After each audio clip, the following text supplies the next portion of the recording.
आज 19 वर्षाच्या प्रॅक्टिसमध्ये more than 20,000 patient मणक्याचे हे बरे करायला मला यश आलेलं आहे. मान मोडत असताना न्हाव्याकडनं किंवा स्वतः मोडत असताना लोक बऱ्याच वेळा एकाच बाजूने मान मोडतात. बऱ्याच वेळा त्याचं त्या गोष्टीमुळे एकाच बाजूला मोडल्यामुळे मान तिरकी होण्याचे चान्सेस खूप आहेत. जे मनात आहे ते ओठावर पाहिजे, ओठावर आहे ते शरीरात पाहिजे.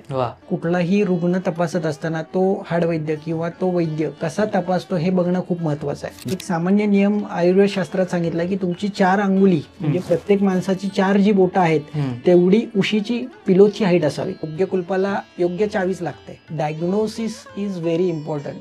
तर ज्यावेळेस स्लीप डिस होते त्यावेळेस पेशंटला एक तर पहिली गोष्ट सकाळी उठल्यानंतर कंबर आखडते, जड वाटते. काही लोकांमध्ये मुंग्या, काही लोकांमध्ये बधीरपणा, काही लोकांमध्ये पेन आणि त्याचं जी स्लीप डिस आहे ती एक्झॅक्ट कुठनं झाली हे आपल्याला रुग्ण जे सांगतोय त्याच्यावरनं लगेच समजतं. ही जी संकल्पना आयुर्वेद शास्त्राने जी सांगितली आहे त्यासारखी संकल्पना कुठल्याच शास्त्रामध्ये सांगितलेली नाहीये. गोड पदार्थ जेवणाच्या सुरुवातीला खावा, आंबट खारट पदार्थ जेवणाच्या मध्ये खावा, तिखट तुरट कडू पदार्थ हे जेवणाच्या शेवटी खावा. आज बऱ्याच घरात अल्युमिनियमची भांडी वापरली जातात, ती पहिली बंद करा, त्याच्यामुळे बऱ्याच लोकांना कॅन्सर होतं. शक्यतो स्टीलची भांडी जास्तीत जास्त वापर. ऑपरेशन कुठे वाचतं तर जिथे जिथे गाद्या बाहेर आल्यात, नसा चोकअप आहेत तिथे 100% ऑपरेशन वाचू शकतं. पण जिथे ट्युमर्स आहेत, एव्हियन सारख्या केसेस आहेत तिथे तुम्हाला शक्यतो ऑपरेशन. पण आपली मान चांगली ठेवण्यासाठी रोज कमीत कमी 10-15 मिनिटं वॉक सकाळी संध्याकाळी केला पाहिजे. दर 1 तासाने मानेची मुवमेंट चेंज केली पाहिजे आणि व्यायाम प्रकार कंपल्सरी तुम्हाला सोसल एवढे व्यायाम प्रकार तरी केले गेले पाहिजे.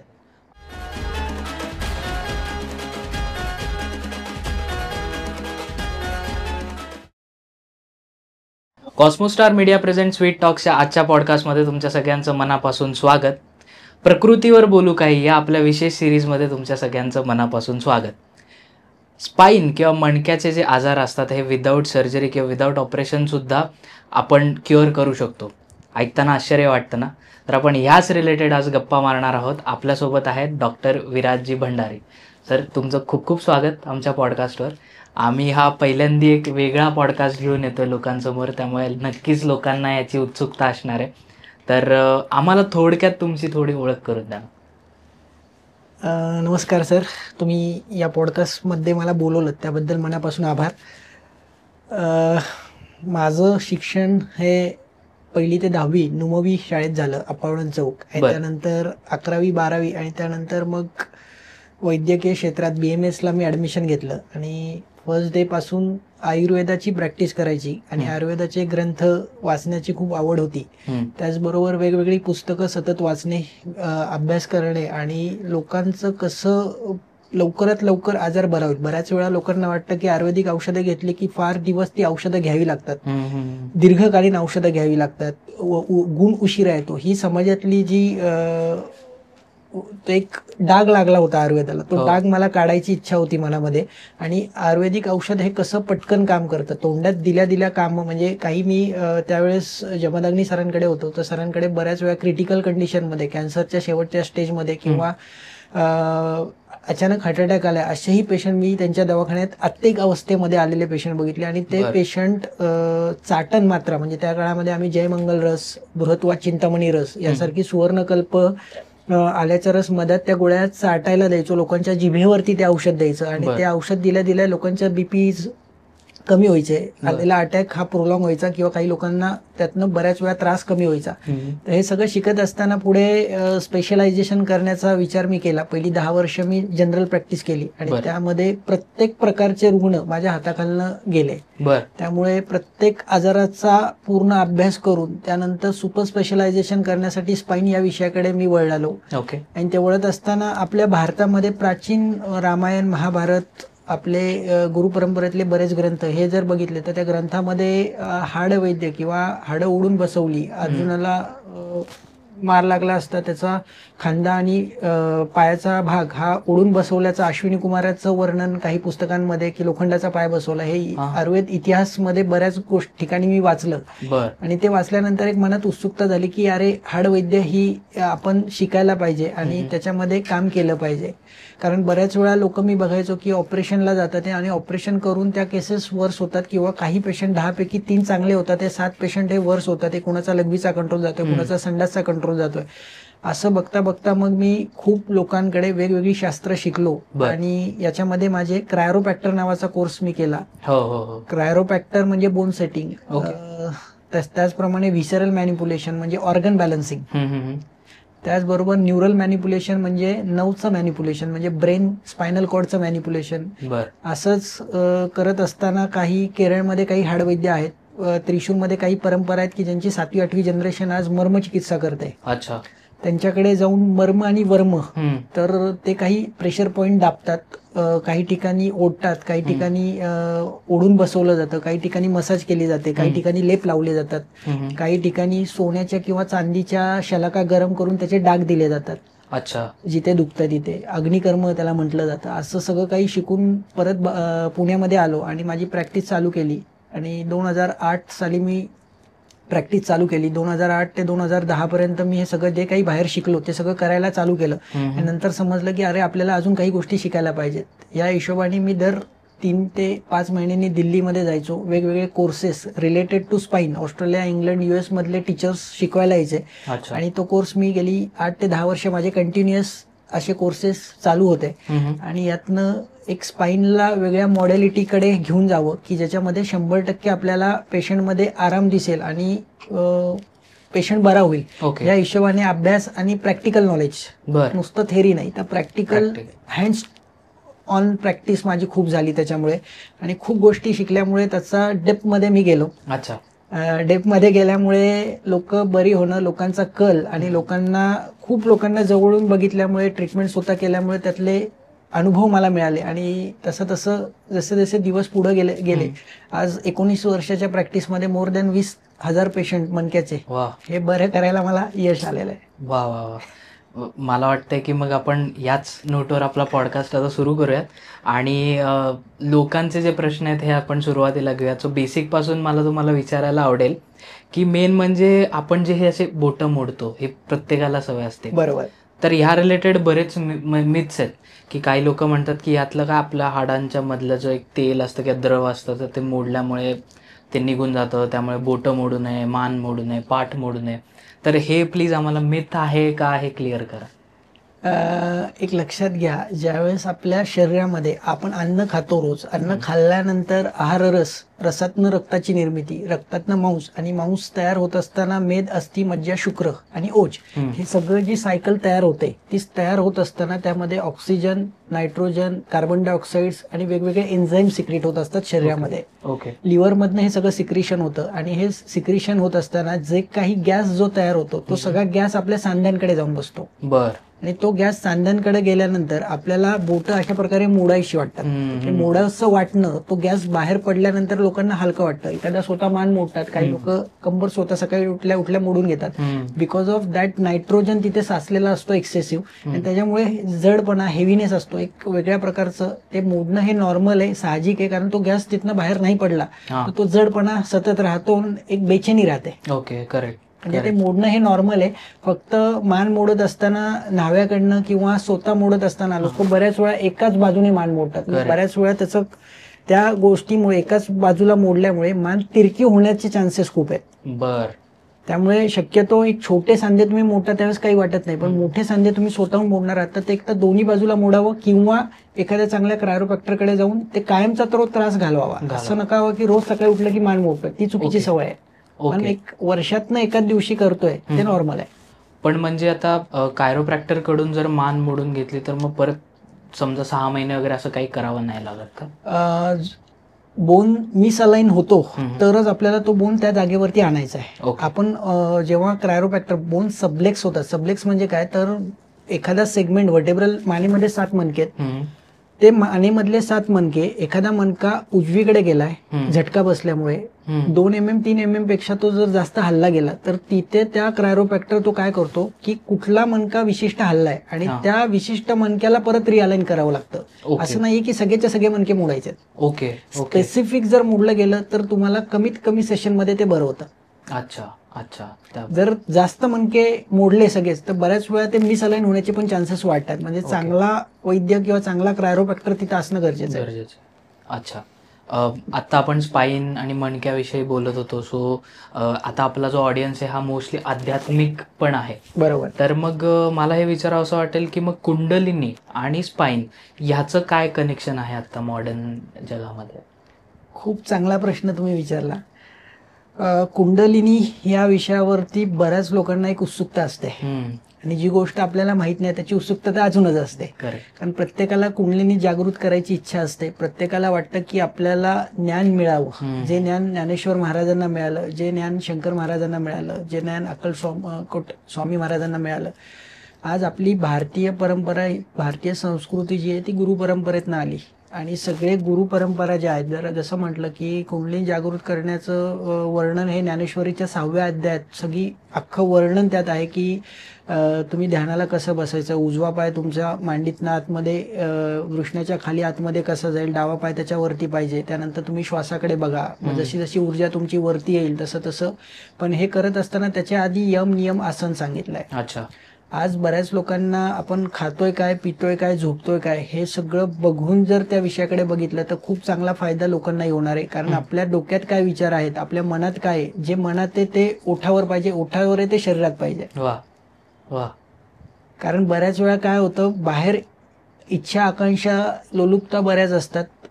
काम, क्रोध, शोक, भय, ईर्ष्या, द्वेष, मत्सर हे प्रचंड प्रमाणात वाढलंय आणि तुम्ही म्हणाल की मला पण कुंडलिनी पाहिजे, तर तिथं कुठेतरी त्याचा मोह आहे.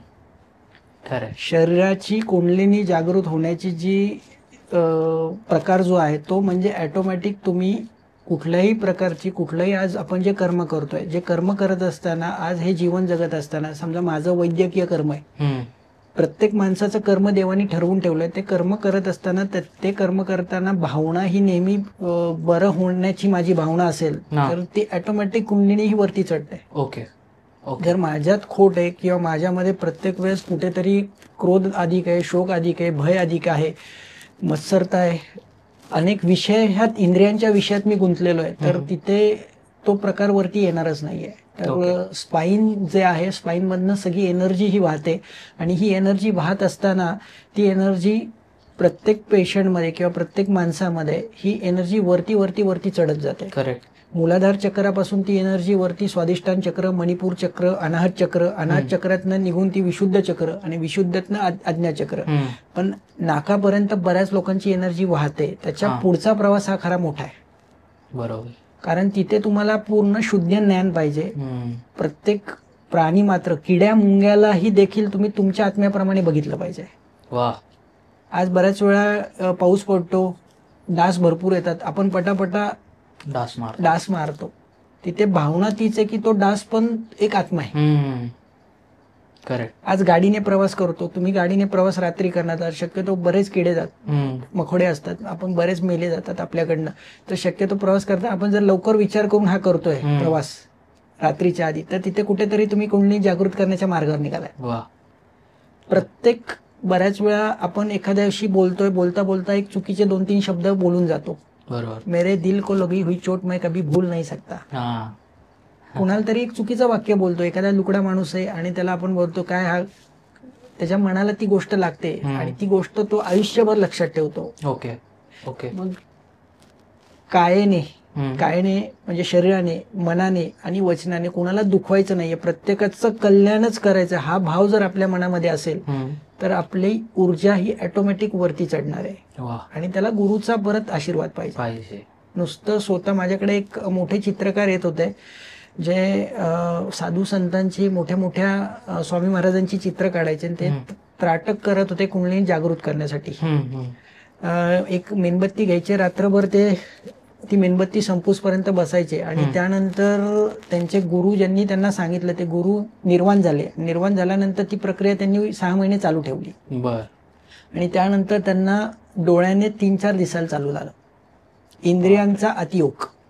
मला सांगा, इंद्रिय आज जी तुम्ही जर बाकीच्यांना ज्यांना कुंडलिनी प्राप्त झाली, असे महाराजांचे किंवा जुन्या लोकांना ज्यांना झालंय, म्हणजे आपण ज्ञानेश्वर माऊलींचं उदाहरण घेऊयात, त्यांना कुठल्या प्रकारचं असं काही करावं लागलं नाही. कुठल्याही प्रकारची अशी विचित्र साधना त्यांनी त्यांच्या आयुष्यात केली नाही. शंकर महाराजांचं उदाहरण घ्या किंवा स्वामींचं उदाहरण घ्या, या लोकांना काही करावं त्यासाठी त्यांचा देह हा मानवी देह होता. भले त्यांचे प्रत्येकाबद्दल इच्छा आकांक्षा प्रत्येकाबद्दल प्रेम होतं, कोणी किती वाकडं बोललंय, कितीही कुठल्याही प्रकारचं गलिच्छ बोललंय, काही त्यांना त्रास दिलाय, तर त्यांची प्रत्येकाबद्दल भावना हीच होतील की त्या पुढच्या माणसाचं कल्याण कसं होईल. करेक्ट. त्यांनी कधी कुणाला दुखवायचंय किंवा कुणाला तरी त्रास द्यायचा ही भावना त्यांच्या मनात नसल्यामुळे ही भावना जर आपण बदलली तर नक्कीच आपण त्या मार्गावरती जाऊयात असं मला वाटतं. वा वा. म्हणून स्पाईन जो आहे तो सगळ्यांचा एक तर पहिला सरळ पाहिजे की ऊर्जा व्हायला पाहिजे आणि त्याचबरोबर मन शांत, विचार कमी, अतिविचार नको आहेत आणि कमीत कमी विचार कमीत कमी इच्छा आकांक्षा ठेवल्या तर मनका पण सरळ राहील आणि एक एनर्जी नवीन निर्माण होईल. वा, खूप छान तुम्ही एक्सप्लेन करून सांगितलं, त्यामुळे लोकांना नक्कीच त्यांच्या प्रश्नाचं उत्तर मिळालं असेल. आता तुम्ही मगाशी उल्लेख केला हाड वैद्य या काय म्हणतात एका गोष्टीचा, तर ह्याला अशी विशिष्ट डिग्री नाही आहे आत्ता जे आपण जगात म्हणतो. तर मग तरीसुद्धा काही लोक एकतर ऑर्थोपेडिककडे जातात किंवा मग हाडवैद्यांकडे जातात. आता एक असा समज झालेला आहे की नाही बाबा हाडवैद्यांकडे जायला नको कारण त्यांच्याकडे सर्टिफिकेट नाही, उगाच काही होत्याचं नव्हतं करून नाही घ्यायचं. बरोबर. तर मग ह्या मताशी तुमचं काय ह्याच्यावर ओपिनियन आहे थोडक्यात? खूप चांगला प्रश्न विचारला तुम्ही, कारण बऱ्याच वेळा काय होतं मनामध्ये भीती असते. एखाद्या हाडवैद्याने एखादं हाड ओढलं, ते बसलं व्यवस्थित तर ठीक आहे, 100 पैकी 30 ते 70% लोकांचं चांगलं झालं, पण 30% लोकांचं खराब झालं किंवा विचित्र प्रकारे ओढलं गेलं किंवा तुटलं. तर असे संबंध किंवा असे प्रकार ऐकायला येतात. तर ह्यात एक मिथ जो आहे तो एक म्हणजे कुठलाही रुग्ण तपासत असताना तो हाडवैद्य किंवा तो वैद्य कसा तपासतो हे बघणं खूप महत्वाचं आहे. बर. त्याच्यामध्ये रुग्ण आल्यानंतर त्याची नाडी परीक्षा करणं, त्याचं पोश्चर गेट पॅटर्न बघणं, तो कसा चालतोय, कसा बसतोय, कसा उठतोय, त्याचबरोबर त्याचे मणके हे एक्सरे तपासतोय का, हे खूप पहिला प्रकार आहे. आज बरेच हाडवैद्य जे आहेत की जे वैद्यकीय शिक्षण घेतलेले नाहीयेत, ते एक्सरे MRI काही बघत नाही, त्यांच्या पारंपरिक नॉलेजवर ते बसवतात, परंतु ते किती टक्के लोकांना फायदा होतो हे भगवंताला माहिती आहे. तर आजकाल क्रायोप्रॅक्टर नावाची जी ब्रांच आहे अमेरिकेमध्ये, इंग्लंडमध्ये, ऑस्ट्रेलियामध्ये, ही आता विकसित झालेली ब्रांच आहे. त्या ब्रांचच्या साह्याने आणि त्याच्यासोबत इतर ऑस्टिओपॅथ ट्रीटमेंट, व्हिसरल ट्रीटमेंट आणि आपली मर्मचिकित्सा, योग उपचार, हे सगळं जर एकत्रित केलं गेलं तर ते मणके जे हललेले ते परत जागेवरती बसू शकतात. बर. ते तपासताना पहिलं एक्सरे, मी तुम्हाला म्हटलं की एक्सरे ते वैद्य बघतोय का ते बघितलं पाहिजे, तो कसा तपासतो हे बघितलं पाहिजे. बऱ्याच वेळा नुसतं इथे दुखतंय किंवा सिम्पटम ऐकून कुठली ट्रीटमेंट घेऊ नका. आज सगळ्यात प्राथमिक पहिला सल्ला की जो डॉक्टर तुम्हाला व्यवस्थित तपासतोय, तुमच्या पहिल्या मानेच्या मणक्यापासून माकड हाडापर्यंत तुम्हाला चेक करतोय, त्यानंतर एक्सरे बघतोय, MRI बघतोय आणि त्याचबरोबर तुमचे क्लिनिकल एक्झामिनेशन करतोय, ज्याच्यामध्ये जिलेट टेस्ट आहे, स्पर्लिंग टेस्ट आहे, तुमचा पाय उचलून किती वर जातोय, तुमच्या मुवमेंट्स काय आहेत, तुमच्या मसलची ताकद किती आहे, सगळं बघून, तसंच काही प्रकारच्या ब्लड तपासण्या, रक्ताच्या तपासण्या बघितल्या पाहिजे की काही वेळा बऱ्याच लोकांना हात लावला तरी दुखतं, मग तशा पेशंटमध्ये ESR चेक करणं, सांधे दुखतात तर CRP चेक करणं, ASO फॅक्टर जो आहे, RA फॅक्टर आहे, असे विविध काही रक्ताच्या युरिक ऍसिड आहे, तपासूनच मग ट्रीटमेंट दिली गेली पाहिजे. बऱ्याच वेळा एखादा सांधा दुखतोय पण तिथे युरिक ऍसिडचं डिपॉझिशन होतात, क्रिस्टल्स तयार होतात, प्रोटीनचे क्रिस्टल्स तयार होतात. तर नेहमी सांधा निसटणं असं नाहीये, तर त्याचं डिफरन्शियल डायग्नोसिस होणं गरजेचं आहे की नक्की ह्याचं निदान होणं गरजेचं आहे. जर निदान परफेक्ट असेल तर ट्रीटमेंट बरोबर जाणार आहे. अच्छा. पण निदानच चुकीचं आहे तर मग ट्रीटमेंट ही विगरसली वेगवेगळ्या भागात दिली जाते आणि मग लोकांना वाटतं की अरे फरकच नाही पडला. करेक्ट. पण मग तुमच्याकडे तर अशा बऱ्याच केसेस येत असतील की जे या हाडवैद्यांकडे गेला आणि काहीतरी विचित्र होऊन बसलं, सो त्या रिलेटेड आम्हाला अनुभव तुमचे सांगा. माझ्याकडे दोन्ही प्रकारच्या केस स्टडीज आता दवाखान्यात येतात की काही हाडवैद्यांकडे गेलोय आणि मान मोडून घेत असताना लचक बसली होती, उशी चुकीच्या 2 उशा 3 उशा घेऊन झोपलो रात्री आणि खूप दीर्घकाळ झोपल्यामुळे त्याच अवस्थेत मान लचकली आणि लचकल्यानंतर खेडेगावात एक बाबा शिक्रापूरच्या तिथे आहे, ते मी बाबा मान मोडून घेतली आणि मान मोडत असताना C1 त्याचा फ्रॅक्चर झाला, बिकॉज ऑफ झटका चुकीचा बसला, त्यामुळे फ्रॅक्चर झालं. फ्रॅक्चर झाल्यानंतर त्याच्या पायातली पूर्ण ताकद कमी झाली, हातातली ताकद पूर्ण कमी झाली. मग अशा अवस्थेमध्ये पेशंटला काही ऑर्थोपेडिक डॉक्टरकडे त्यांनी ऍडमिट केलं. 3 महिने ते ट्रॅक्शनवरती होते. त्याच्या 3 महिन्यानंतर त्यांना घरच्या घरी ट्रॅक्शन बांधून ठेवायला लावलं आणि पुण्यातल्या 2-3 हॉस्पिटलला दाखवलं, तिथे ऑपरेशनचा सल्ला दिला होता. त्यांना ऑपरेशन करून घ्यायचं नव्हतं म्हणून ते माझ्याकडे आले. त्यानंतर आम्ही ट्रीटमेंट चालू केली, ते बरे झाले. अशी एक दुसरी केस होती की ज्यांचं फिक्सेशन सर्जरी म्हणजे डिसहर्निएशन होतं, गादी बाहेर आली होती मणक्यातनं, L4 L5 उजव्या साईडनी गादी बाहेर आली होती आणि बाहेर आल्यामुळे उजवा पाय प्रचंड दुखत होता. त्यांनी ऑपरेशन करून घेतलं, स्क्रू लावले, फिक्सेशन सर्जरी केली आणि डिस्क कट केली. पण जे 2 मणक्यातलं अंतर जे कमी झालं होतं ते डॉक्टर लोक वाढवत नाही. अच्छा. ते अंतर तेवढंच राहिल्यामुळे परत गादी तिथनंच बाहेर आली. अरे ओके. म्हणजे अशा दोन्ही प्रकारच्या केस स्टडीज दवाखान्यात आता येत असतात. तर मग त्या केसमध्ये आम्ही त्या 2 मणक्यातलं अंतर वाढवण्यासाठी प्रयत्न केला, मसल मधली ताकद वाढवण्यासाठी प्रयत्न केला. कारण जोपर्यंत मसलची ताकद वाढणार नाही तोपर्यंत बोन हे मिसअलाइन होत राहणार आहे. ओके. नुसतं क्रायोप्रॅक्टर घेऊन उपयोग नाही, त्याच्यासोबत अलाइन थेरपी पण गरजेची आहे. लोकांना काय वाटतं की आवाज काढला म्हणजे झालं, तसं नाही होत. हे मिथ लक्षात घ्या लोकांनी की नुसतं क्रायोप्रॅक्टर ही एकच प्रकारची ट्रीटमेंट नाही. आजकाल काय होतं, लोक गुगलला, फेसबुकला, युट्यूबला, इन्स्टाला बघतात की आवाज येतोय, कुठकुठ बरं वाटतं, आनंद आहे, लोक हसतात आहे. पण त्याच्या पुढे MRI आणि एक्सरे किती लोकांचे त्यांनी टाकलेले आहेत हेही तुम्ही बघितलं पाहिजे. केस स्टडीज या प्रत्येकाने अभ्यास केला पाहिजे की त्या केस स्टडीमध्ये त्यांचा MRI मधली गादी परत आत गेली आहे का, तो MRI त्या डॉक्टरनी टाकला आहे का, त्या क्रायोप्रॅक्टरने, हे चेक केलं पाहिजे, असं माझं वैयक्तिक मत आहे.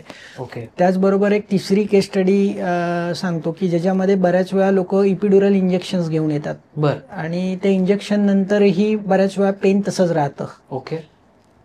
त्यामध्येही खूप चांगल्या प्रकारे रिझल्ट्स इंटिग्रेटेड थेरपीनी मिळतो, मॅन्युअल थेरपीनी. त्याचबरोबर बऱ्याच वेळा काही पंचकर्माचा भाग, अग्निकर्म, विद्ध चिकित्सा घेऊन लोक माझ्या दवाखान्यात येतात. आज बऱ्याच वेळा जिथे दुखतंय तिथे डाग दिले जातात आणि ते 30-30, 40-40 वेळा डाग घेऊन पेशंट माझ्या दवाखान्यात येतात. तर मग या केस स्टडीज मध्ये मी एकंदर बघितलं की क्लिनिकली डायग्नोसिस होणं गरजेचं आहे की नक्की हा त्रास कशामुळे होतोय आणि ते निदान करण्यासाठी एक्सरे कंपल्सरी काढले गेले पाहिजेत, काही ब्लडच्या तपासण्या ज्या गरजेच्या त्या केल्या गेल्या पाहिजेत आणि पेशंटला स्वतःहून विचारलं गेलं पाहिजे की नक्की तुला कसं, कधी, कुठे, कशा प्रकारे दुखतंय. बऱ्याच वेळा पेशंट जे दाखवतो की मला ह्या पद्धतीने दुखतंय, मला हितनं हिते दुखतंय, किंवा काही पेशंट म्हणतात मला इथे भोसकल्याप्रमाणे वेदना आहेत, कमरेमध्ये हात लावून दाखवतो मला इथे भोसकल्याप्रमाणे दुखतंय. तर ह्याच्यावरनं डिफरन्शियल डायग्नोसिस होतं की हे फोल्डिंग पेन आहे, अनफोल्डिंग पेन आहे, सिलेंड्रिकल पेन आहे, काही स्पेसिफिक आहे, आणि ते ओळखून जर ट्रीटमेंट दिली गेली तर नक्कीच पेशंटला फायदा होतो. ओके. आता तुम्ही पिलो म्हणजे उशांचा एक सांगितलं की उशी कशी आपण ठेवतो याच्यावर पण गोष्टी अवलंबून असतात. तर ह्या रिलेटेड मला विचारावं असं वाटेल की उशी आणि गादी, सो ह्याचा आपल्या स्पाईन आणि मानेवर काय परिणाम होतो? कारण की आता सगळेच I am sure cricket follow करतात, तर त्यामध्ये मी सचिन तेंडुलकरचं असं वाचलं होतं की तो उशी कमी वापरायचा आणि आपला जो टॉवेल असतो तर टॉवेल गुंडाळी करून तो मानेसाठी यूज करायचा, कारण की त्यांनी काही होऊ नये, कारण प्रत्येक हॉटेलमध्ये वेगळी एक हे असते. आणि झोपताना सुद्धा तो गादीवर न झोपता तो खाली झोपायचा चादर टाकून. सो ह्या गोष्टी किती इम्पॅक्ट करतात तुमच्या लाईफस्टाईलवर? प्रत्येकाचं शरीर स्ट्रक्चर जे आहे ते वेगळं आहे. काही लोकांची म्हणजे सचिन तेंडुलकरांची मान जर बघितली आपण तर त्याची मान ही शॉर्ट नेक आहे. काही लोकांची मान बघितली तर ही 4 बोटाची असते, काही लोकांची मान ही 2 बोटांचीच असते. तर त्यानुसार प्रत्येकाच्या आयुष्यामध्ये त्याचे शरीरमान, यष्टमान जे आहे ते त्यानुसार जर गादी आणि पिलोज जर वापरले तर त्याचा फायदा होणार आहे. बऱ्याच वेळा आपल्या एक सामान्य नियम आयुर्वेद शास्त्रात सांगितला की तुमची 4 अंगुली म्हणजे प्रत्येक माणसाची 4 जी बोटं आहेत तेवढी उशीची, पिलोची हाईट असावी. आता तुम्ही सचिन तेंडुलकर सरांचं उदाहरण घेतलं, त्यांच्या हाईट नुसार त्यांनी रोल केलेला जो टॉवेल आहे तो त्यांच्या हाईट नुसार कमी जाडीचा होता, म्हणून तो त्यांना ते लागू होत होतं. पण आता प्रत्येक वेळेस हॉटेलमध्ये टॉवेल्स पण जर वेगळे वेगळे असतील तर ती हाईट वर खाली होणार आहे. मग त्यानुसार प्रत्येकाने एक कुठेही जरी बाहेर जर फिरायला गेलो किंवा इतर वेळेस ज्यांना सारखं फिरावं लागतं त्यांनी त्यांचे अंगुली प्रमाणे उशी आहे का, पिलोज आहेत का ते चेक केलं पाहिजे. त्याचबरोबर गादी जी आहे, काही लोक पूर्वीचे बघा घुंगडी टाकून झोपायचे, काही लोक बेडवरती झोपतात, कारण बऱ्याच वेळा काही ठिकाणी मेमरी फोमच्या गाद्या असतात की ज्याची उंची 8 इंचापर्यंत असते. काही ठिकाणी जे घरगुती आपण वापरणार आहोत, ज्या कापसाच्या गाद्या जे लोक वापरणार आहात ते कापूस हा नेहमी दर 2-3 वर्षांनी त्यात भरला गेला पाहिजे. शक्यतो गादीची हाईट ही 4 इंचापासून ते 8 इंचापर्यंत असावी. 4 इंचापासून 8 इंचापर्यंत. त्यामध्ये तुम्ही आजकाल मेमरी फोमच्या पण गाद्या मिळतात, तर मग 3 इंच मेमरी फोम आणि खाली 2 इंच किंवा 4 इंच परत तुम्ही त्याच्यामध्ये जाड फोम जो येतो तो वापरला गेला पाहिजे. म्हणजे असं जर वापरलं गेलं तर त्याचा फायदा, फोमची गादी साधारण 3 इंच आणि वरती मेमरी फोम 3 इंच असं जर वापरलं तर त्याचा दुखण्यासाठी किंवा माणसाच्या शरीरामध्ये ज्यांचा कव ऑटोमॅटिक ऍडजस्ट होतो स्पाईनचा, तर या पद्धतीने गादी जर वापरली तरी चालते. ज्या लोकांना यामध्ये काय आहेत, 2 मिथ आहेत. एक पहिली गोष्ट, एक धातुक्षयजन्य आणि आमजन्य. कंबरदुखी किंवा पाठदुखी, मानदुखी. धातुक्षयजन्य म्हणजे काय, ज्याच्यामध्ये पाठीला दाबल्यानंतर बरं वाटतं. करेक्ट. आणि ज्या काही पेशंटमध्ये हात लावला तरी दुखणं वाढतं. मग अशा कंडिशनमध्ये पेशंटचे विचार तो त्याच्या आजारानुसार तिथे गादीचा करावा लागतो. प्रत्येक वेळेस patient to patient preventive care म्हणून तुम्ही 4 इंच ते 6 इंचाची गादी वापरा आणि अकॉर्डिंग टू ज्याला आजार आहे त्यानुसार एक वेगळा विचार केला गेला पाहिजे. आता तुम्ही डिस्क हर्निएशन सांगितलं, सो त्याचा अर्थ काय, म्हणजे नक्की काय म्हणतात? डिस्क हर्निएशन म्हणजे 2 मणक्यातलं जे लिक्विड आहे त्याला आम्ही न्यूक्लियस पल्पस म्हणतो. ते न्यूक्लियस पल्पस अॅन्युलस फायबरच्या बाहेर पडणं. अॅन्युलस फायबर जो आहे मणक्याच्या 2 मणक्याच्या मध्ये एक प्रकारची चकती आणि त्या चकतीच्या आतमध्ये अजून एक चकती असते. आणि ती आतमधली चकती हल्ली, ती पहिल्या डिग्रीला हल्ली तर पेशंटला सिव्हिअर दुखतं. त्या काळामध्ये प्रचंड वेदना होतात आणि पेशंट हलू शकत नाही, पेशंट बसू शकत नाही, झोपता येत नाही. एक साधारण 24 तास ते 72 तास त्या वेदना राहतात. बापरे. आणि ती डिस्क परत ऑटोमॅटिक आतमध्ये जाते. अच्छा, ओके. तिथे कुठल्याही प्रकारची ट्रीटमेंट लागत नाही, फक्त 4 दिवस आराम करायचा आहे. पण तीच डिस्क टॉर्क आणि फोर्स जास्त होता, झटका जोरात बसला आणि ती गादी अजून बाहेर पडली, टोकावरती आली चकतीच्या, तर तिथे चालू होतं की सकाळी उठल्यानंतर रोज कंबर अवघडते. पेशंट तिथे सांगतो, माझी रोज सकाळी उठल्यानंतर माझी कंबर अवघडते, जड वाटते, भरल्यासारखं वाटतं. मग एक गरम पाण्याने आंघोळ केली की मला दिवसभर त्रास होत नाही. ती धोक्याची घंटा आहे, तिथे डॉक्टरला दाखवलं गेलं पाहिजे. ओके. त्याच्यानंतर पुढच्या टप्प्यामध्ये जर गादी अजून बाहेर पडली, ग्रेड 3 म्हणतो आम्ही त्याला, तिथे पेशंटला, काही पेशंटला सतत मुंग्या असतात आणि काही पेशंटला 50% मुंग्या असतात. का तर गादी जी आहे सेंट्रो लॅटरली आणि पोस्टेरियरली मागे पडली तर कंटिन्युअस 24/7 तास 7 डेज मुंग्या असतात. ती जर मधनं बाहेर पडली आणि विशिष्ट मुवमेंटलाच त्या मुंग्या येतात. ओके. Movement pattern. ओके. आणि त्याच्या पुढच्या टप्प्यात जर गादी अजून बाहेर पडली तर तिथे नमनेस. या सगळ्या प्रोसिजरला डिस्क पोट्रुजन म्हणतात. त्याचे ग्रेड 1 to 4 प्रकारे अशा प्रकारची आपल्याला ग्रेडेशन बघायला मिळतात. अरे वा. आता या मॉडर्न IT वाला लोकांमध्ये ना एक प्रकार आलेला आहे, म्हणजे तो पहिल्यापासूनच होता बट आता ट्रेंडिंगला आहे, तो म्हणजे बफेलो हम्प. त्याला जे म्हणतात, मानेच्या इथे ते असं उंचवटा आल्यासारखं होतं. तर ते क्युरेबल आहे का आणि त्याच्यासाठी काय करू शकतो आपण? बफेलो हम्प हा लहान मुलांमध्ये पण आता जास्त दिसतोय. ज्यांची मुलं ही साधारण एक ज्युनियर KG, सिनियर KG घरात जास्त वेळ आहेत, ते दिवसभर मोबाईल घेऊन बसतात.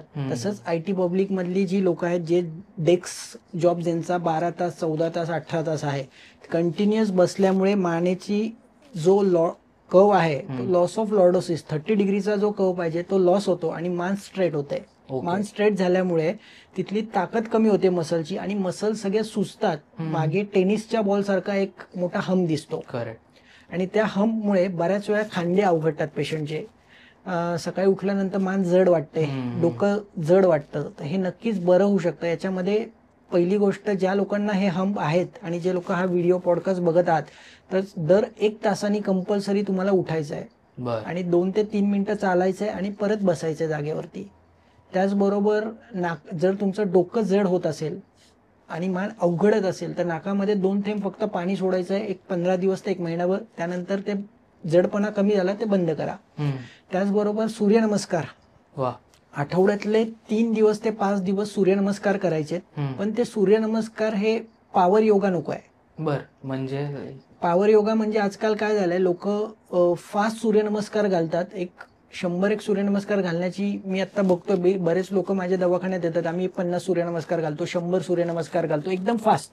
आसन स्थितीमध्ये कोणीच थांबत नाहीये. ओके. तर सूर्यनमस्कार करत असताना त्या एका आसनामध्ये म्हणजे आपण पहिलं ओम मित्राय नमः नमस्कार घातला, नमस्काराच्या पोझिशन मध्ये तुम्हाला प्रत्येक तुमचे पायाची बोटं ओपन करायची आहेत, गुडघे मागे टाईट करून घ्यायचे आहेत, बटकचा भाग स्क्वीज करून घ्यायचा आहे, शोल्डर ओपन करायचे आहेत, छातीचा भाग वरती उचलायचा आहे. हे जर सगळं केलं आणि 30 सेकंद एका आसन स्थितीमध्ये थांबलो, असा एक सूर्यनमस्कार मारायला कमीत कमी 6 मिनिटं लागतात. तसे तुम्ही 3 ते 5 सूर्यनमस्कार जर मारले तर सगळे एन्झाईम सिक्रेट होतात, सगळ्या मसल मधली ताकद वाढते आणि तो हम जायला सुरुवात होते. बरं. आणि साधारण किती कालावधी लागू शकतो हे पूर्ण? हम पूर्ण जायला साधारण 2 ते 3 महिन्यामध्ये हम जातो, फक्त एक्सरसाइजने. आणि ट्रीटमेंट जर त्याला ऍड केली ऍड ऑन तर पहिल्या महिन्यामध्ये हम जवळजवळ 70-80% कमी होतो. ओके. त्याच्यानंतर आता सध्या जे काय म्हणतात सगळेच डॉक्टर झालेले आहेत, ChatGPT असेल, गुगल असेल, सो त्याच्यावरून असं काही पाठ वगैरे दुखायला लागली की मग ॲमेझॉन करायचं, त्याच्या गन मिळतात ते ऑर्डर करायचे आणि नुसतं जिथे दुखते तिथे ते चालू करतात. बरोबर. पण मग हे काय, हे असं केलं पाहिजे का? हे ह्यानी अफेक्ट पण होऊ शकतं तुमच्या बॉडीला किंवा स्पाईनला? एक लक्षात घ्या, फक्त गण येते. बरीच लोक माझ्या दवाखान्यात येतात. आतापर्यंत 30 ते 40% लोकांनी त्या गन्स, तशा प्रकारचे बेड्स, म्हणजे 1.5-2 लाखाचे बेड्स घरी आणलेले आहेत. बापरे. आणि त्याचा काहीही उपयोग होत नाही. एक लक्षात घ्या, मिस अलाइनमेंट गन नाही सापडू शकत. मला सांगा, आपल्याकडे चाव्या भरपूर आहेत पण योग्य कुलपाला योग्य चावीच लागते. Correct. Diagnosis is very important. जोपर्यंत तुमचं अचूक निदान होत नाही की हा मसलमुळे प्रॉब्लेम आहे का, बोन मिसअलाइन आहे का, फेशिया मिसअलाइन आहे का, तुमचा ऑर्गन इम्बॅलन्स आहे, ओके, जोपर्यंत एक्झॅक्ट डायग्नोसिस त्या माणसाचं होत नाही, त्या रुग्णाचं होत नाही, तोपर्यंत ती पाठदुखी, कंबरदुखी ही कमी येत नाही. ज्याचं एक किरकोळ आहे त्यांनी तो प्रयोग करा, पण ज्यांचं सिव्हिअर आहे, गाद्या बाहेर आहे MRI मध्ये, तसा प्रयोग करत बसला तर कधीतरी तुमच्या पायातली ताकद जाऊन लकवा मारेल, पायातली पूर्ण हलणारी नाही, लघवीचा कंट्रोल जातो, संडासचा कंट्रोल गेलेले पेशंट मी आता दवाखान्यात रोज बघतोय. बापरे, एवढं सिव्हिअर आहे. ओके. डॉक्टर, आपल्या एवढ्या छान गप्पा चालल्यात, आता मला पुढे जाताना तुम्हाला हे विचारावं असं वाटेल. 2 प्रश्न तुम्हाला जोडून विचारतो की स्लिप डिस्क म्हणजे नक्की काय? कारण की बरेच जे काय म्हणतात 40+ लोक असतील ह्यांना माहिती आहे एक्झॅक्टली हे काय, बट आम्हाला यूथला काहीच माहिती नाही की स्लिप डिस्क म्हणजे काय, फक्त ऐकून असतो.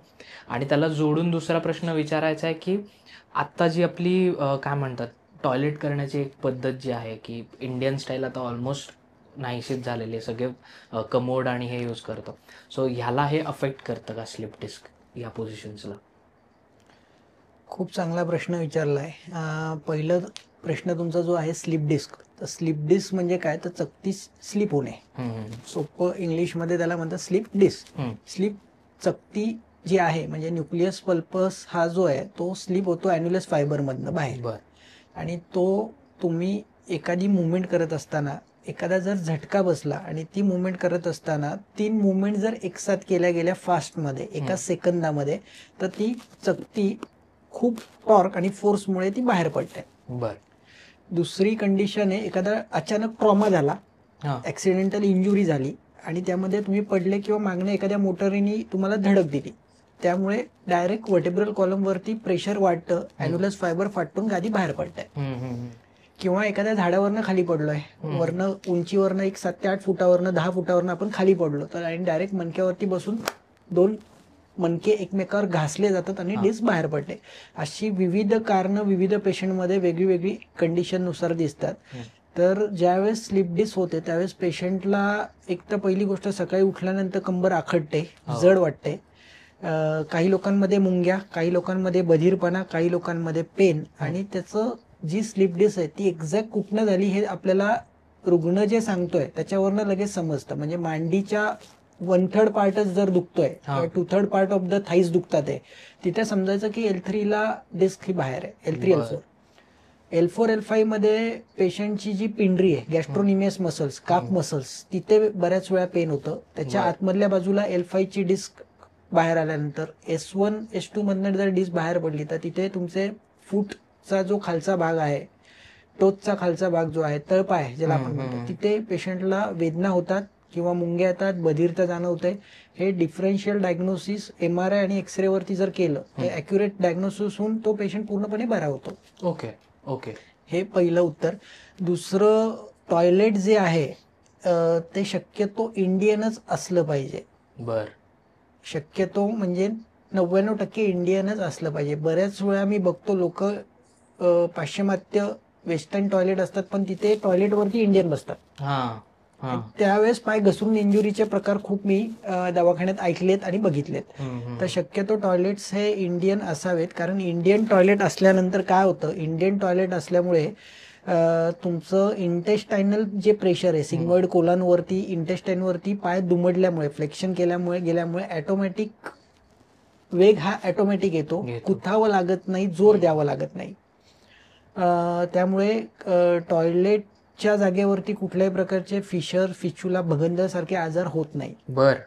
बऱ्याच वेळा बऱ्याच रुग्णांमध्ये टॉयलेट लागलेली असते पण टॉयलेटला जातच नाहीयेत किंवा टॉयलेटचा वेगच येत नाहीये. ह्याचं कारणच जे आहे ते वेस्टर्न टॉयलेट आहे. तर शक्यतो इंडियन टॉयलेट असावं जेणेकरून मल बाहेर पडल्यामुळे एक की बाकीचे पुढचे आजार होणार नाही. कारण जे पोषक अंश शरीराला नाहीये, जसं युरिक ऍसिड आहे, युरिया आहे, चुकीचे फायबर्स आहेत, वाढलेले वेगवेगळे एन्झाईम शरीरात आहेत, ते सगळं बाहेर टाकण्याचं काम ते जर पोटात तसंच साचून राहिलं तर आम निर्मिती होते आणि ते प्रोटीनचा जो रस आहे तो सगळा सांध्यात जाऊन आमवात किंवा संधिवातासारखे आजार निर्माण होतात. बापरे बापरे. बर. आणि मग जिममुळे पण स्लिप डिस्क होऊ शकतो? जिममुळे स्लिप डिस्क होण्याची जी कारण आहेत त्यामध्ये बेसिकली चुकीचे डेडलिफ्ट मारणं, चुकीचे वेट उचलणं, अति वेट उचलणं, कारण मसलमध्ये तेवढी ताकद नसते आणि बऱ्याच वेळा हेवी वेट मारले जातात. तर शक्यतो चांगले ट्रेनर्स, चांगले गुरु त्याच्या मागे पाहिजेत. तुमचं वय काय, तुमचं अंगात ताकद किती आहे त्यानुसार हळूहळू प्रकार वाढवला पाहिजे. असं नाही की डायरेक्ट एक 100 किलो 150 किलो वरती 200 किलो वरती गेलोय. बऱ्याच वेळा आपल्याला इन्स्टाला व्हिडिओ येतो की 400 किलो उचललाय, त्या माणसाचं वय 58 आहे, वजन 60 किलो आहे, वय 58 आहे. तर माणसं काय करतात, ते बघून त्या कॅल्क्युलेशननी उचलायला जातात. तर तसं नको पाहिजे. चांगले गुरु पाहिजे, चांगले एक्सपर्ट्स पाहिजेत आणि त्यांच्यासोबत विचार विनिमय करून जिम केली पाहिजे. पण हे क्युरेबल आहे काही झालं तर? ओके.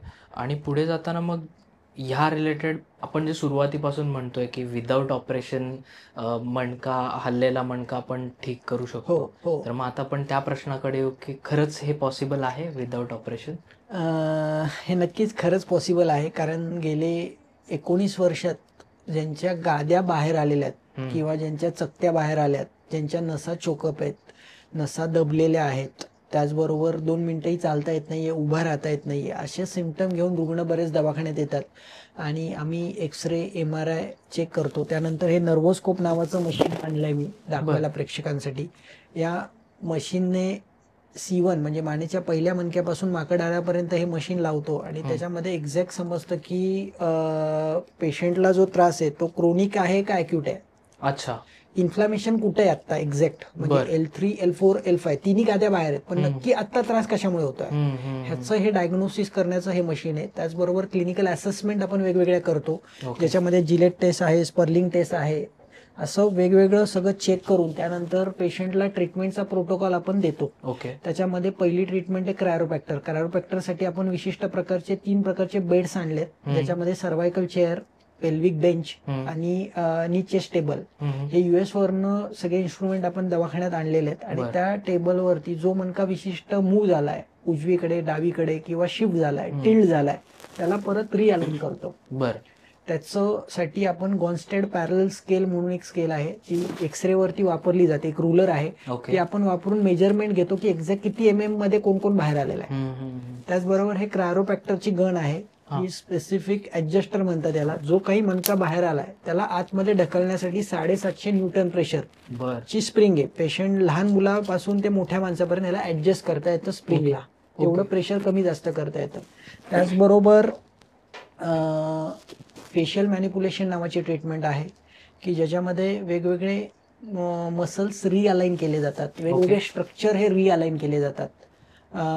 जसं ग्रॅव्हिटी आहे, पेशंट कसा उभा आहे, कसा बसलाय, कसा चालतोय, त्याची पेल्विसची बॅलन्स कसा आहे. बऱ्याच वेळा पेल्विस पुढे गेलेला असतो, पेल्विस मागे आलेला असतो, मानेचा भाग तिरका झालेला असतो, TMJ दात उघडत नाही, हो. दात ओपन करताना त्रास होतो. तर ह्या सगळ्याचा अभ्यास करून त्याचं एक केस स्टडी कस्टमाइज निदान केलं जातं की त्याच्या आता कोणत्या मसलवरती आपल्याला जास्तीत जास्त त्या चेनवरती काम करायचं आहे. बर. नुसतं मसल एका मसलवरती काम करून होत नाही, किंवा जिथं दुखतंय तिथे काम करूनही होत नाही. अच्छा. तुम्हाला तो अख्खा फेशियाचा लेअर, डोक्यापासून पायापर्यंतची पुढची बाजू, डोक्यापासून पायापर्यंतची मागची बाजू, किंवा आतमधली बाजू, बाहेरची बाजू, ह्याला सगळ्यांना रिअलाइन तुमच्या फूट बरोबर, पेल्विस बरोबर आणि माने बरोबर या तिन्ही टप्प्यामध्ये बॅलन्स करावं लागतं.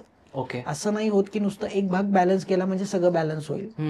त्यामध्ये फेशियल मॅनिप्युलेशन मध्ये टोटल 12 लेवल्स आहेत. त्या वेगवेगळ्या चेनवरती आम्ही काम करतो ग्रॅव्हिटीच्या. त्याचबरोबर पुढची ट्रीटमेंट आहे ती म्हणजे व्हिसरल मॅनिप्युलेशन, ज्याच्यामध्ये आम्ही पेशंटच्या पहिलं जनरल लिस्निंग करतो, डोक्यावरती हात ठेवतो आणि चेक करतो की हे ऑर्गनमुळे प्रॉब्लेम आहे का न्यूरोमेनिंजियल आहे. न्यूरोमेनिंजियल म्हणजे नवचा प्रॉब्लेम आहे. बर. की नव कुठेतरी फायब्रोस झाल्यात, स्पिंक्टर फायब्रोसिस मध्ये गेलेत, लिव्हरच मूव्ह होत नाहीये, किडनी मूव्ह होत नाही, फायब्रोसिस झालेलं आहे, तिथे मुवमेंट शून्य आहे. ओके. आपल्या शरीरामध्ये स्वतः किडनीची स्वतःची मोटिलिटी आहे. मोटिलिटी म्हणजे स्वतः सेल्फ मुवमेंट पॅटर्न. प्रत्येक ऑर्गनचा एक सेल्फ मुवमेंट पॅटर्न आहे श्वासानुसार. ओके. जसा आपण श्वास घेतो तसा तो ऑर्गन वरती मूव्ह होतो, खाली जातो. ओके. काही ऑर्गन हे पुढे मागे हलतात, काही ऑर्गन खालीवर हलतात. तर ह्याची स्वतःची मोटिलिटी, तिथले लिगामेंट्स हे टाईट होतात बिकॉज ऑफ इन्फ्लमेशन आल्यामुळे. बऱ्याच वेळा मसलला इन्फ्लमेशन येतं, बोनच्या आजूबाजूचे लिगामेंट्स कडक होतात, फायब्रोस होतात, डिजनरेटिव्ह चेंजेस दिसतात, वयामानानुसार झिजणं, वयामानानुसार तिथले कॅपिलरीज, तिथले लिगामेंट्स, तिथले मेनिस्कस, तिथले कार्टिलेज हे घासले जातात आणि तो एक्स्ट्रा भाग तिथं तयार होतो, त्याच्यामुळे मुवमेंट रिस्ट्रिक्ट होते. ओके. म्हणजे हे सगळं पेशंट टू पेशंट कस्टमाइज बघितलं पाहिजे, त्याचं डायग्नोज झालं पाहिजे की नक्की हा त्रास कशामुळे. ओके. ओके. म्हणजे कधी कधी मानेत दुखतं पण प्रॉब्लेम असतो माकडहाडामध्ये. अरे बापरे. बर. कारण फाउंडेशन तिथे बॉडीचं, पेल्विस मूव्ह झाला पुढे मागे तो मान वरती हलतंय. लोक बऱ्याच वेळा इथे उपचार करत बसतात, वेगवेगळे इथे उपचार, मॅन्युअल थेरपी किंवा इतर प्रकारच्या थेरपीज मानेवरती घेत बसतात, पण जोपर्यंत माकडहाड सरळ होत नाही तोपर्यंत बरं होत नाही. बर. बघा, आपण श्वास घेतो, मूलाधारापासून श्वास हा वरती चढतो. अख्ख्या शरीरामध्ये श्वासाला जर वाहनं मोकळं असेल तर ऑक्सिजन 100% तिथे मिळणार आहे, तिथे नेक्रोसिस नाही होणार. पण जिथे श्वास जात नाहीये तिथे सगळे मसल्स हे फायब्रोस व्हायला लागतात, कॅलोजन फायबरच्या नोड्स तयार होतात, लिम्फ नोड तयार होतात आणि त्याच्यामुळे त्रास चालू होतो पेशंट. ओके. आणि बहुतांश जे काय म्हणतात भारतीयांना डक फीटचा एक जो त्रास आहे किंवा मग ते असे असे चालतात, सो हे पण याच्यात इन्क्लूड होतं. ह्यामध्ये प्रामुख्याने एक आहे की गुडघ्यामुळे ते फिलिंग आहे का कमरेमुळे फिलिंग आहे हे डायग्नोस होणं गरजेचं आहे. बऱ्याच वेळा काही पेशंटमध्ये पेशंट जातात, गुडघ्याची सर्जरी करतात पण प्रॉब्लेम सॉल्व्ह होत नाही. ओके. कारण बिकॉज ऑफ पेल्विस मध्ये प्रॉब्लेम असतो. तर पहिलं प्राथमिक त्यांचं डायग्नोसिस झालं पाहिजे की हा त्रास गुडघ्यामुळे का कमरेमुळे. आता या सगळ्यामध्ये आहाराचं काय महत्व आहे? कारण की शुगर म्हणा किंवा मग बाकी गोष्टी कट डाऊन केल्याने काय होऊ शकतं? एक लक्षात घ्या, सगळ्यात महत्वाचं आपण रोज आहार घेतो. आहार ही जी संकल्पना आयुर्वेद शास्त्राने जी सांगितली आहे त्यासारखी संकल्पना कुठल्याच शास्त्रामध्ये सांगितलेली नाहीये. मात्रा शितीय नावाचा अष्टांग हृदय मध्ये पूर्ण अध्यायच आलाय की तुम्ही कुठले पदार्थ खायचे, कुठल्या पदार्थाचे गुणधर्म काय, कुठल्या पदार्थाचा प्रभाव काय. म्हणजे आपल्या शरीरामध्ये रक्त कमी झालं तर रक्त वाढवणारे घटक डायरेक्ट कुठले की जे खाल्ल्यामुळे डायरेक्ट रक्त वाढतं. करेक्ट.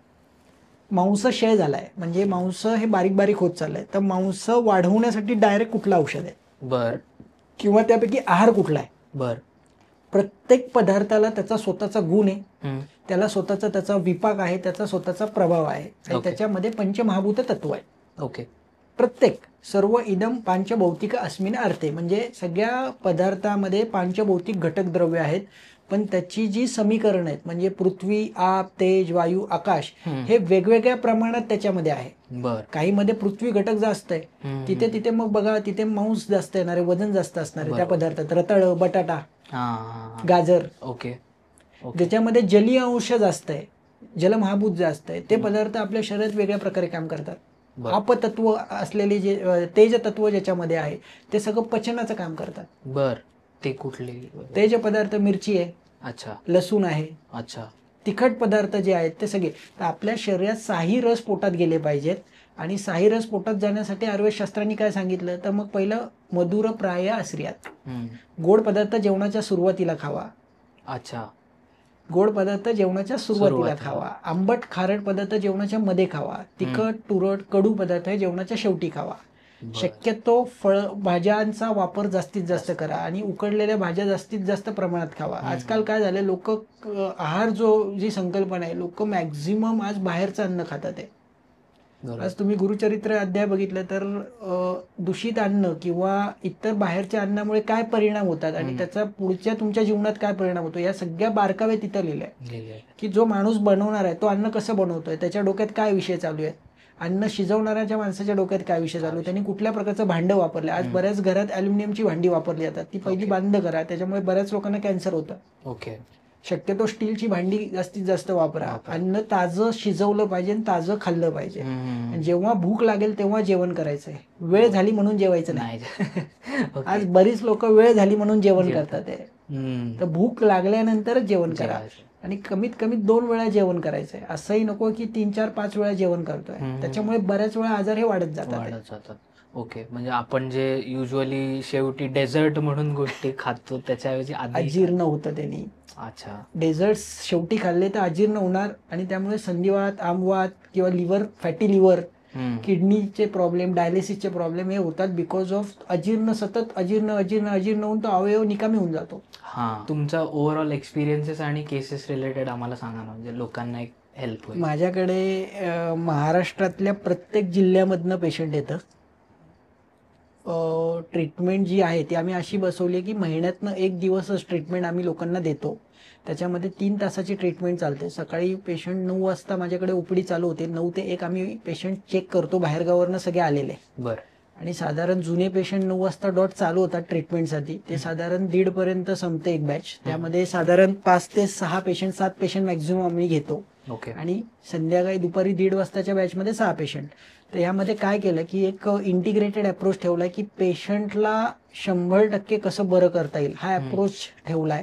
की कोर व्हॅल्यू ही रिझल्ट ठेवली आहे की ज्याच्यामध्ये पेशंटला कमीत कमी जास्तीत जास्त योग्य ट्रीटमेंट आणि अचूक निदान आणि अचूक ट्रीटमेंट हा पार्ट ठेवलेला आहे. त्यामध्ये बऱ्याच वेळा पेशंट जेव्हा येतो तो शरीराने, मनाने आणि स्पाईनने तिघांनी बिघडून आलेला असतो. काही लोक शरीराने बिघडलेली असतात जास्त प्रमाणात, काही लोक मनाने बिघडलेली असतात कारण इमोशन सगळे साठलेले असतात, आणि काही लोक घाबरलेली असतात की मला ऑपरेशन सांगितले आता काय. बऱ्याच वेळा लोकांना रिलेटिव्ह लोक भेटायला येतात घरी की तुला ऑपरेशन सांगितले, आता तुझं काय खरं नाही.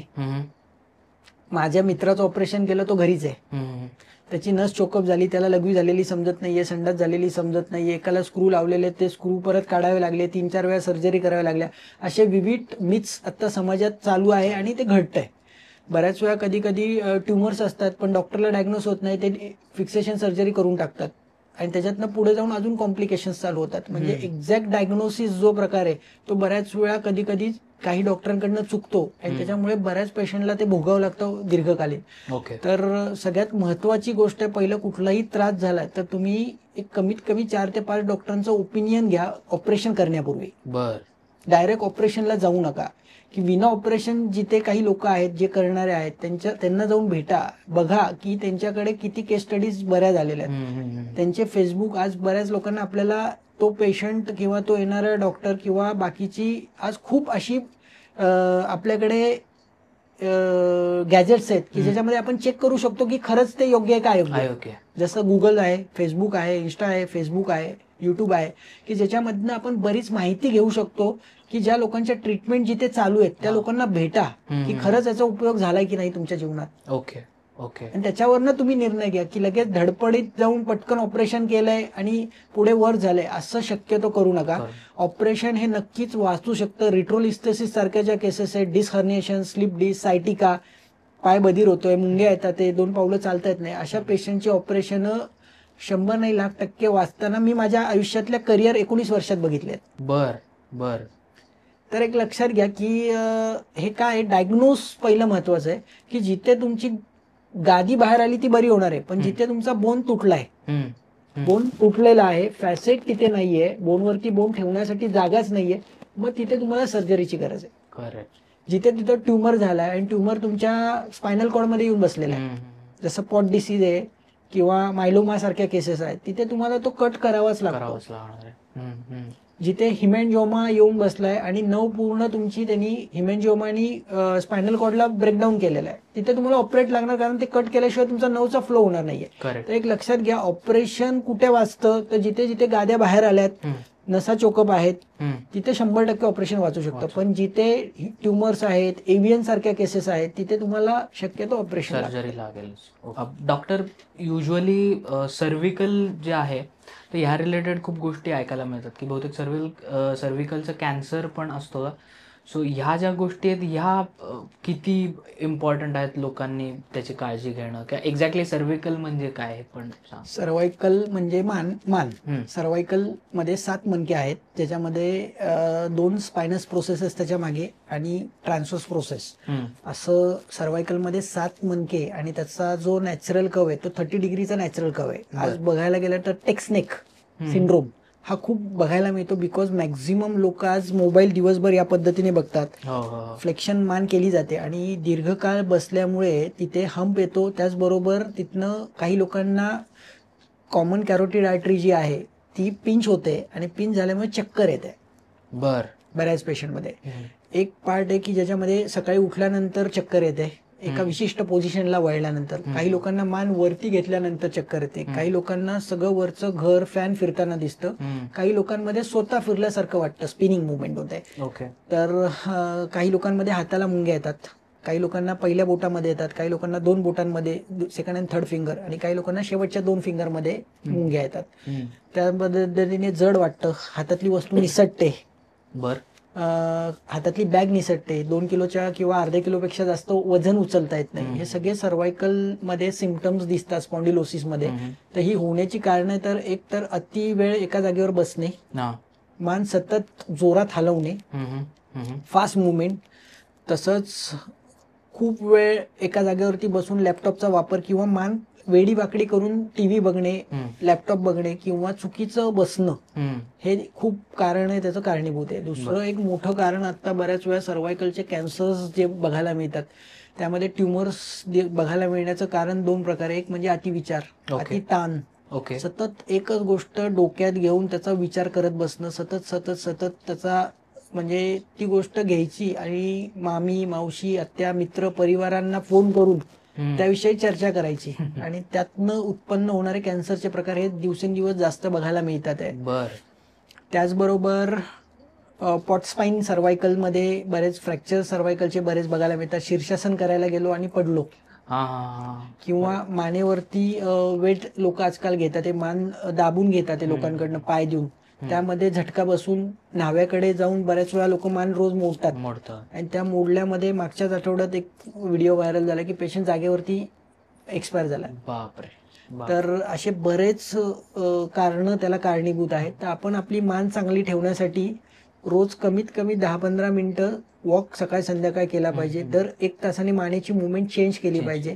आणि व्यायाम प्रकार कंपल्सरी, तुम्हाला सोसल एवढे व्यायाम प्रकार तरी केले गेले पाहिजे. अच्छा, आता बरेचसे पालक हा पॉडकास्ट बघत असतील तर शाळेत जाताना मुलांना दप्तर घेऊन जावं लागतं. बरोबर. सो त्यावेळी पण मानेला त्रास होत असेल, सो त्या रिलेटेड काही सजेशन्स आहेत लहान मुलं जे करू शकतात? शक्यतो पालकांनी एक लक्ष दिलं पाहिजे की जेवढ्या गरजेची वह्या पुस्तकं आहेत तेवढी शाळेत पाठवली पाहिजेत. पहिला एक त्यामध्ये, कारण माझाही मुलगा आज 13 वर्षाचा, मी बघतो की 13 ते 14 किलोची ती बॅग पाठीवरती असते 8-9 वर्षाच्या किंवा 13 वर्षाच्या मुलाच्या पाठीवरती. जेवढी गरजेची पुस्तकं आहेत ती तेवढी शाळेत घेऊन जायला सांगितलं पाहिजे. आणि दुसरी गोष्ट, शाळेतले जेवढे टीचर्स आहेत, जे लोक शिक्षक लोक आहेत हा पॉडकास्ट बघतात, ते कृपया तुम्ही शाळेमध्ये एक बदल नक्कीच करा की जेवढं साहित्य शाळेत ठेवता येईल तेवढं साहित्य शाळेत ठेवा, जे गरजेचं नाही ते घरी पाठवा. कारण बऱ्याच वेळा एका खांद्यावरती तो बॅग मुलगा नेतो बऱ्याच वेळा, आणि तो खांदा खाली जातो, दुसरा खांदा वर येतो, हो, एका बाजूला, किंवा चेस्ट सगळी पुढे येते. बरेच विद्यार्थी माझ्याकडे येतात की त्यामुळे खांदे दुखतात, ते मान दुखते किंवा पाठीमध्ये बाक आलाय किंवा पाठीचा कर्वेचर हा लॉस ऑफ लॉर्डोसिस किंवा scoliosis, traumatic scoliosis due to heavy weight of दप्तर, तर हे बघायला मिळतं. तर कृपया जे कोणी शाळेतले टीचर्स लोक आहेत त्यांनी खरंच हा विचार केला गेला पाहिजे. आणि मग आता आपण पॉडकास्टच्या शेवटाकडे येतोय, त्यामुळे जाता जाता तुम्ही लोकांना काय सजेशन्स द्याल की कुठल्या गोष्टी करू नयेत पाठीच्यासाठी किंवा कुठल्या गोष्टी कराव्यात? So dos and don'ts please आम्हाला थोडं सांग. पहिली गोष्ट आहे की एका जागेवरती दीर्घकाळ बसू नका. दर 45 मिनिटानंतर तुम्हाला उठायचंय, चालायचंय. त्यानंतर तुम्ही ज्या काही मुवमेंट्स करताय, उठणं, बसणं, झोपणं, हे करत असताना एका विशिष्ट मुवमेंटमध्ये तुम्ही जर केलं, आता समजा आपल्याला उठायचंय तर उठताना एक पाय पुढे एक पाय मागे, डोक्याचा भाग खाली घेतलाय, छाती खाली घेतली मग उठलोय, तर कमीत कमी टॉर्क फोर्स वापरल्यामुळे मसलची ताकद चांगली मेंटेन राहते. तुम्ही चुकीचे मसल्स वापरताय, चुकीचा टॉर्क फोर्स वापरताय, त्यामुळे डिजनरेटिव्ह चेंजेस वाढत जाणार आहे, झिजणं जे म्हणतात त्याला. दुसरा प्रकार जो आहे, तुम्ही पोश्चर स्वतःचं कॉन्शियस पाहिजे, तुम्ही कसं उठताय, कसं बसताय, कसं झोपताय. ओके. त्याचबरोबर तुम्ही व्यायाम प्रकार कुठले करताय हे खूप महत्वाचं आहे. तुमचं जेवण कसं आहे, जेवणामध्ये साही रस पोटात गेले पाहिजे, जेवण वेळेवर पाहिजे.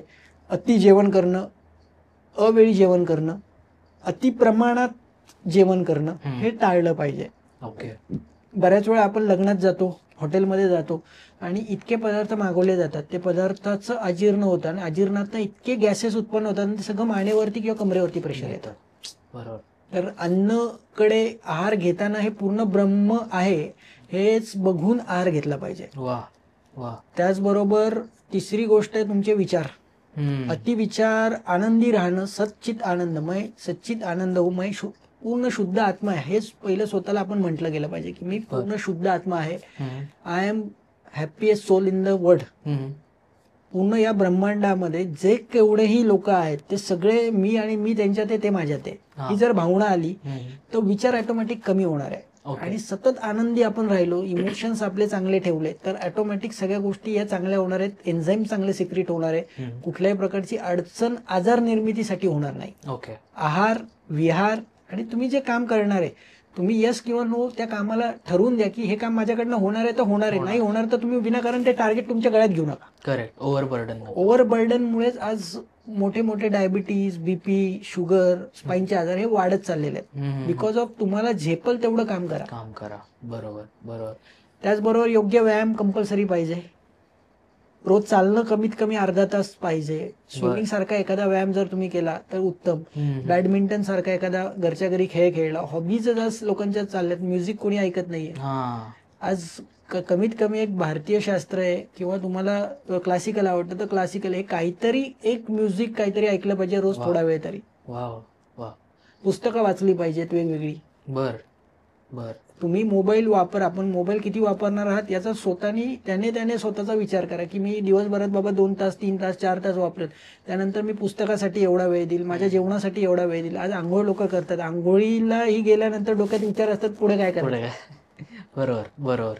आंघोळ करत असताना बऱ्याच लोकांचं लक्ष आंघोळीकडे नसतं किंवा जेवतानाही लक्ष जेवणाकडे नसतं, पुढे काय करायचंय. त्याच वर्तमानात जीवन जगा. आजचा सगळ्यात महत्वाचा सल्ला सगळ्यांना असेल की वर्तमानात जीवन जगणे, आनंदी जीवन जगणे आणि ज्या गोष्टी करताय तिथे लक्ष 100% असणे. वा वा वा. आता जी एक क्लिप व्हायरल होते नवज्योत सिंग सिद्धूची, सो त्याबद्दल तुम्हाला काय सांगावं वाटतं? आहार जो आहे तो आपला बदलत चालला. आपल्या भारतीय संस्कृतीमध्ये ब्रेड खाणं, पिझ्झा खाणं, बर्गर खाणं ही संस्कृती आपली नाहीये. तुम्ही जेवढा आहार हा हिरव्या फळभाज्या जास्तीत जास्त खाणं, लिंबू, आवळा ह्यासारखे पदार्थ पोटात घेणं, हे नसल्यामुळे आज कॅन्सर चाललंय. त्यामुळे आज बघा त्यांनी आहारात जीवनशैली चेंज केली, विचाराची जीवन बैठक वेगळी केली, ऑटोमॅटिक त्यांचा आजार कमी झाला. प्रत्येक माणसाने आनंदी राहिला, आहार नॅचरल डाएट फॉर्म मध्ये नॅचरल डाएट घेतलं, जास्त मसाला नाहीये, जास्त तिखट पदार्थ नाहीये, जास्त मसाला मिरची नाहीये, नॉनव्हेजचं प्रमाण 0 आहे, असा जर आहार शुद्ध सात्विक घेतला, विचार सात्विक आहेत, शुद्ध आहेत, भाव शुद्ध आहे, आजारच होणार नाहीत. खरंय. ते फॉलो केलं पाहिजे. डॉक्टर, मला हे विचारावं असं वाटेल की खरंच ऑपरेशन्स जे आहेत आयुर्वेदमुळे ऑपरेशन्स वाचू शकतात का? तुमच्या इथे लेट्स से उद्या मी आलो डॉक्टर भंडारी स्पाईन क्लिनिकमध्ये आलो तर ऑपरेशन, माझी भीती आहे की मला ऑपरेशन नाही करायचं, तर खरंच वाचू शकतं ऑपरेशन? ऑपरेशन हे वाचू शकतं, पण त्यामध्ये इंडिकेशन आणि कॉन्ट्रा इंडिकेशन हे पहिलं बघितलं पाहिजे की नक्की पेशंटची अवस्था काय. क्लिनिकली पेशंट चेक केल्यानंतर सेम डे आम्ही पेशंटला सांगतो की ही विना ऑपरेशनची केस आहे. ओके, त्याच दिवशी.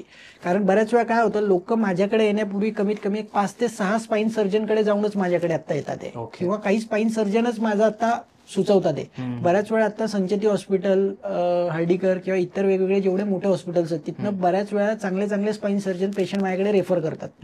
तर ऑपरेशन हे नक्कीच वाचू शकतं. अवस्था काय आहे, पेशंटची कंडिशन कशी आहे, आणि वयोगट हा खूप महत्वाचा आहे. बिलो 70 इयर्स, 70 वर्षाचे जे आधीची लोक आहेत त्यांचे ऑपरेशन हे नक्कीच वाचू शकतात, कारण त्यांच्यामध्ये ताकद असते परत ती निर्माण करण्याची. वयाच्या 70 नंतर काय होतं, बऱ्याच वेळा मसलमध्ये ताकद नसते, व्यायाम जरी आपण करायला लावले तरी त्यांच्यात तेवढी ताकद नसते. त्यामुळे ऑपरेशन हे नक्कीच वाचू शकतं. ज्यांच्यामध्ये रिट्रोलिस्थेसिस आहे, डिस्क हर्निएशन, डिस्क पोट्रुजन असं MRI मध्ये ज्यांच्या लिहिलंय त्यांची ऑपरेशन वाचू शकतात.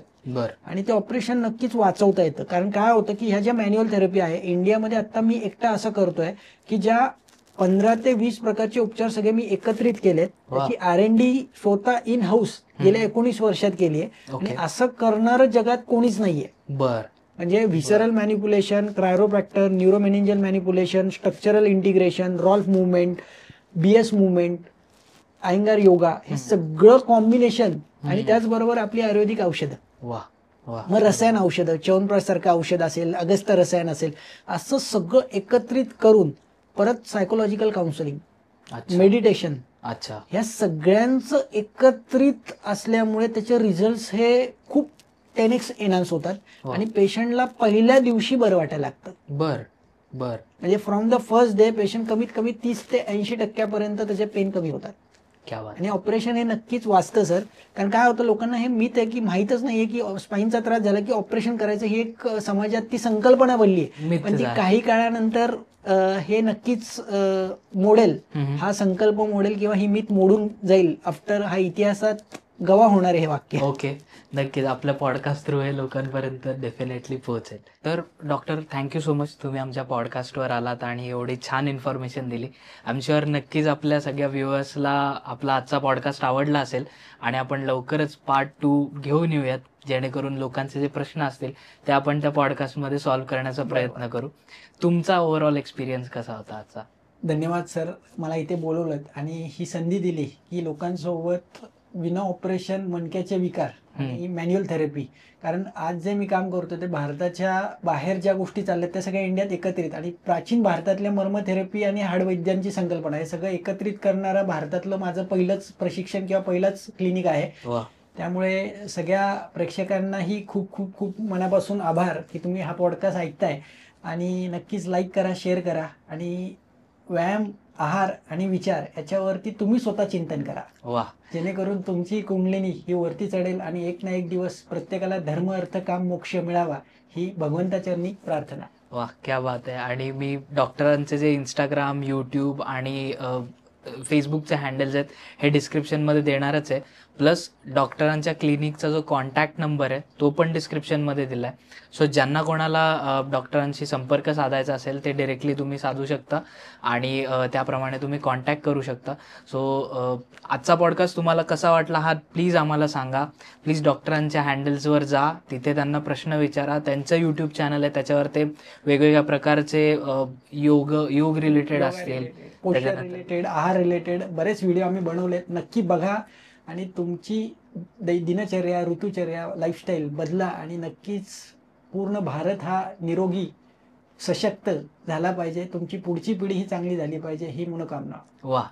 आणि आमचं एक स्वीट टॉक्सचं रिच्युअल आहे डॉक्टर, की आम्ही पॉडकास्ट एंड करताना फिस्ट बमने पॉडकास्ट एंड करतो आणि श्री स्वामी समर्थ म्हणतो. सो त्या पद्धतीने आपण पॉडकास्ट एंड करूयात आणि श्री स्वामी समर्थ.